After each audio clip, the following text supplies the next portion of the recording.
ابو حنیفہ کہاں پیدا ہوئے؟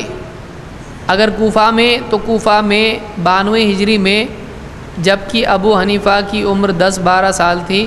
کوئی صحابی تھے یا نہیں جنہیں انہوں نے نہیں دیکھا؟ دیکھیے امام ابو حنیفہ کہاں پیدا ہوئے اس کا کوئی مسئلہ نہیں ہے، کوفہ میں پیدا ہوئے یا مدینہ میں یا مکہ میں یا کہیں اور، اس سے کوئی فرق نہیں پڑتا ہے۔ کسی کے پیدا ہونے سے اس کے معتبر یا غیر معتبر ہونے پر کوئی فرق پڑتا ہے؟ نہیں پڑتا ہے۔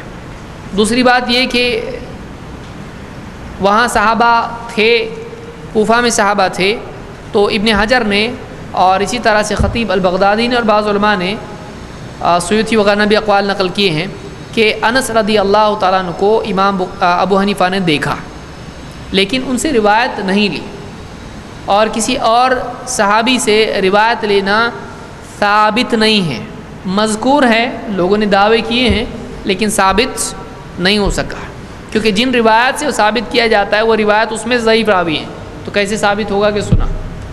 تو یہ صحیح نہیں ہے، اسی لیے سیوطی نے بھی اس کو ذکر کیا، بعض لوگوں نے سیوطی کے حوالے سے ذکر کیا ہے، لیکن یہ بات بھی صحیح نہیں ہے۔ کوئی آدمی کہہ سکتا ہے کہ ایسا کیسا حضرت انس کو دیکھے اور روایت نہیں لیے، کیا ہم میں سے کوئی ہوتا اگر اس کو تو روایت نہیں کرتا؟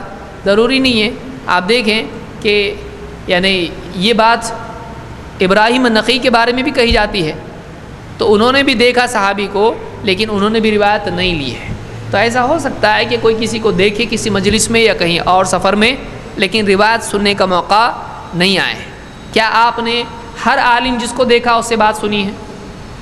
سوچئے، کوئی عالم آیا اور چلا گیا، تو آپ نے اس کو دیکھا لیکن اس کی بات سنی نہیں، اس سے روایت لی نہیں لی۔